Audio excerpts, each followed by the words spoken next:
Il a été déniché à l'hôpital général de Djiri un faux médecin qui, depuis le 29 janvier 2023, a fait irruption de cet hôpital, est passé de service en service, en train de consulter les malades, en train de leur administrer on ne sait pas quel traitement. Comment ce monsieur a-t-il fait autant d'incursions? Du 29 janvier 2023, nous sommes en juillet 2023. Jour pour jour, 7 mois, il n'a pas été remarqué. Bon,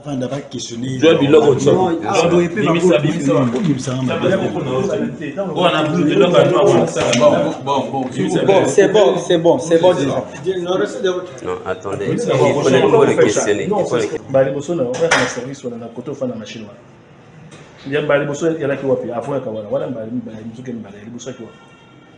Quel service?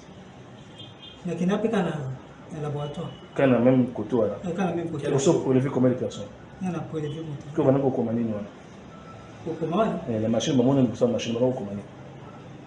On a commandé. Ok, simplement. On s'est combien de fois? Ah, dans l'hôpital. 2 fois. Il y a des bosses là qui wapi. Il y a des bosses là qui la chirurgie. La chirurgie. Chirurgie là côté. Chirurgie là. Chirurgie là. Chirurgie qu'on a. Au côté au fanzi. Au recevoir malade. Au salaire quelle opération? Au salaire qui n'est. Au salaire qui n'est. Au salaire qui n'est. Il y a des bosses. Il y a des bosses. Il y a des bosses. Il y a des bosses d'abord. Là on a eu. On a moni. Fille on a. On a moni que mon blouse. On a comme blouse. Comme les ton blouse. Il fallait. Je l'ai demandé aussi. Lorsque je l'ai demandé, je lui ai dit que je dois voir aussi le major. Après, il m'a dit que oui, le major n'est pas là. Bon, voilà mon collègue Bosso, le major n'est pas là. C'était quand mon collègue Bosso, en date, il y a mon collègue. Date, il y a. Mon collègue Bosso, qui a chirurgie. C'était quand? 29 janvier. 29 janvier. Du 29 janvier jusqu'à l'heure, comme on a combien de mois? Attendez d'abord. Du 29 janvier jusqu'à l'heure, comme on a combien de mois? Pardon? Du 29 janvier jusqu'à date à l'heure, comme on a combien de mois? Combien de mois? Là, nous sommes au. On va retoucher ta loi. L'autre, on a G. G, combien de mois? On a G. G. 7 mois. 7 mois. D'accord. Donc tu as une bonne mémoire, tu as une bonne conscience. Quand tu venais ici, tu recevais l'argent des patients. C'est bien ça, non? Voilà. On recevait combien de patients à peu près?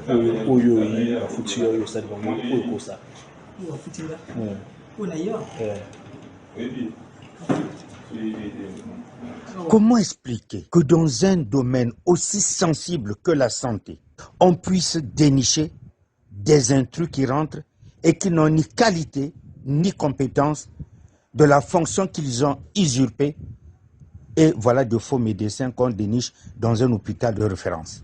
Donc vous imaginez des Congolais qui reçoivent ce genre de vidéos postées sur les réseaux sociaux. Quelle est la réaction de chaque Congolais? Je ne vois pas quelqu'un habillé d'une blouse qui traverse toutes les barrières, qui rentre dans l'hôpital, qui va dans tous les services. Dans un hôpital, il y a un directeur de l'hôpital, il y a un surveillant général de l'hôpital, il y a un chargé des ressources humaines. Chaque service est dirigé et organisé, je suppose. Et quelqu'un peut venir depuis le 29 janvier jusqu'à aujourd'hui. On ne sait pas combien de tours il a fait dans cet hôpital, combien de malades il a consulté, quels sont les traitements, quels sont les diagnostics. Et ça, nous blaguons avec la santé des Congolais. Quelqu'un qui n'est pas médecin, qui est rentré à l'hôpital, qui se met à tripoter la santé des Congolais. Comment peut-on concevoir ça?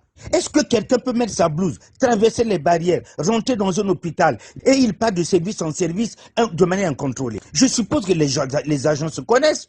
Le matin, ils font le point. S'il y a un nouveau venant, on le présente. Je suppose que c'est comme ça. Je suis dans le domaine de la santé où c'est sensible, on doit savoir qui fait quoi et qui est qui. Ce monsieur a pu mettre autant du temps à l'hôpital général du Djiri, un nouvel hôpital, et vous venez comme ça, celui qui vous reçoit, il vous présente votre enfant, votre mère, votre parent, et même vous-même, il tripote votre santé, et voilà, il vous prescrit ce qui n'est pas normal, et vous trouvez la mort. Et nous vivons ça dans notre pays. Un intrus qui peut tripoter la santé des Congolais. Dans un hôpital où il y a tout le personnel. Il y a des agents de sécurité à l'entrée, Il y a un surveillant général, il y a un directeur de l'hôpital, il y a les chefs de personnel. Mais les services sont quand même organisés. Comment on ne peut pas lancer un coup de gueule devant ce genre de situation? Parce que ça concerne tous les Congolais. Nous sommes en danger en voyant ce genre de situation. Il faut les autorités de ce pays se lèvent pour regarder ce genre de cas. S'il y a des conséquences à tirer, eh bien, il faut tirer bien ces conséquences-là. Qui a fait quoi et qui est responsable? Mais c'est comme pas un mouroir à l'hôpital où on rentre comme on veut, on sort comme on veut. Celui qui n'est pas médecin rentre hypothéquer la santé des gens. Ah non, c'est pas sérieux. Vous êtes un leader d'opinion. Vous ne pouvez vous taire devant ce genre de bêtises, devant ce genre d'ineptie. C'est comme si vous êtes complice. C'est pas possible. Qui peut être insensible à ce genre de situation? Excusez-moi, je n'ai pas mis mes gants pour le dire. Je suis Aziz Dominique de Marseille.